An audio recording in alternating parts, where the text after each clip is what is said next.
Olá, muito boa tarde para você, uma boa sexta-feira, tudo bem, Badá? Como é que está, seu Eduardo Florão? Sentiu minha falta aqui no balanço? Cidadão paulistano. Tu viu só? Só em São Paulo, capital, é outro nível, né, cara? É outra... Museu do Esporte, não, Museu do Futebol. Museu do Futebol. Museu Foi lá do visitar. Futebol. É pra ver se aprende um pouco, né? Aí É importante. Tá, já é um aprendizado. Mas não tinha nada da Chapecoense. Nada? Nada. Fui no Museu do Futebol em São Mas Paulo, que tipo, nada então? da Chapecoense. Então não é um museu que nem mais deveria ou ser. menos. Então, Faltou alguma certo. coisa. Mas valeu a viagem, Valeu, passeio. valeu, foi Que bom.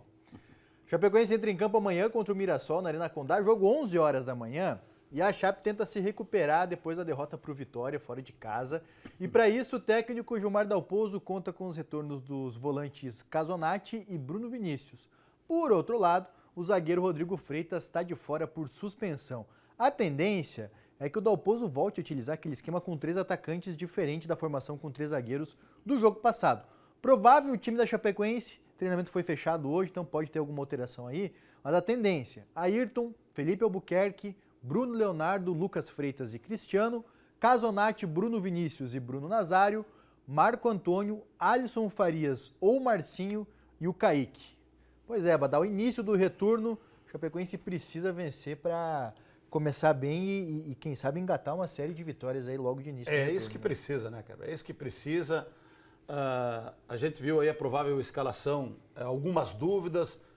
Às vezes o Gilmar Dalpozo costuma apresentar alguma surpresa. Por exemplo, lá no último jogo foi o Dudu Vieira, né? Que não vinha jogando, não vinha sendo relacionado contra o Vitória. Daqui a pouco apareceu como titular. Mas tem algumas voltas importantes, então que ele saiba escolher bem os 11 que vão começar o jogo. Agora, o que tem que ter...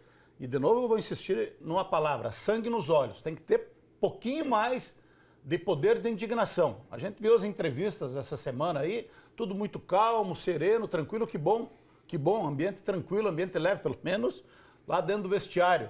Mas tem que ter mais sangue nos olhos, porque time que não ganha fora tem a missão de ganhar em casa. E é a missão da Chapecoense amanhã, 11 horas da manhã, contra o time do técnico Moser, que a gente conhece, passou aqui por Chapecó, sabe o estilo do Moser, dos seus times, de sair trabalhando, jogando a bola desde o goleiro, então tem que dar uma apertada na saída de bola e ir para cima, porque não tem outro resultado que interesse que não seja a vitória.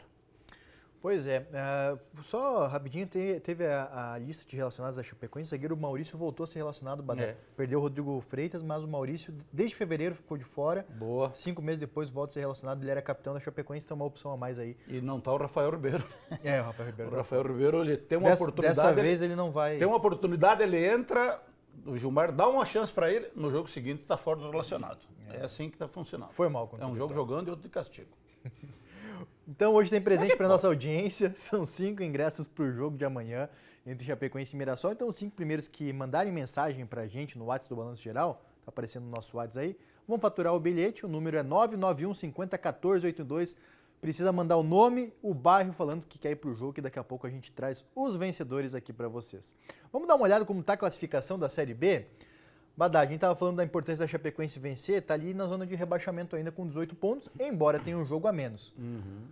É uma situação complicada, vai passando o tempo e a Chapecoense exatamente, é uma situação desconfortável, passou o turno, tudo bem que falta um jogo ainda para o primeiro turno, mas a gente olha, o desempenho está bom, o time está jogando bem, o time está evoluindo, perfeito, fez um grande jogo lá contra o Vitória, certo, poderia ter vencido, poderia, mas daí eu olho para a tabela de classificação, aqui está sempre aqui, ó. Tá sempre na confusão, tá sempre aqui, ó. Aí ganha uma, sobe para 16º. Daí na outra, que é para ganhar posições, volta para a zona de rebaixamento. Então, tá na hora de sair dessa confusão aí. Amanhã é o Mirassol e depois quarta-feira é o Londrina. Então, né, tá na hora de dar aquela pegadinha, uma sequência aí para a gente poder ter o mínimo de paz e tranquilidade. Tá na hora.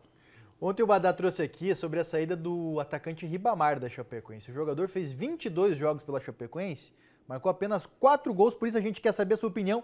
ndmais.com.br. A pergunta lá, Ribamar foi a maior decepção da Chapecoense em 2023? Tá lá a sua enquete então para você responder se foi, se não foi, se tem outro jogador aí que poderia ser. Eu confesso que eu me iludi com o Ribamar, Badá. Teve a musiquinha, a gente tocou a musiquinha aqui. Não tem mais gol do Ribamar, não tem mais gol do Ribamar. Agora não tem mais gol do Ribamar. E não teve muitos também, Não, né? teve 4 gols. 4 gols só, né? E na estreia é o primeiro, né, cara? Na estreia ele fez o primeiro contra o Avaí aqui, cara, olhou para um lado, tocou a bola para dentro do gol, olhou para o outro lado, saiu comemorando, fazendo festa, mas depois não decolou. Não teve jeito, não teve né? Cristo e maneira. Então, futebol assim mesmo. Daqui a pouco vai lá para o Náutico e arrebenta lá, mas o histórico dele, tu estava falando antes, né? É 4 gols por 3, clube. 4 gols por temporada, por clube, mas quem sabe lá no Náutico tem a melhor sorte. Aqui, definitivamente, foi uma decepção. Foi mesmo.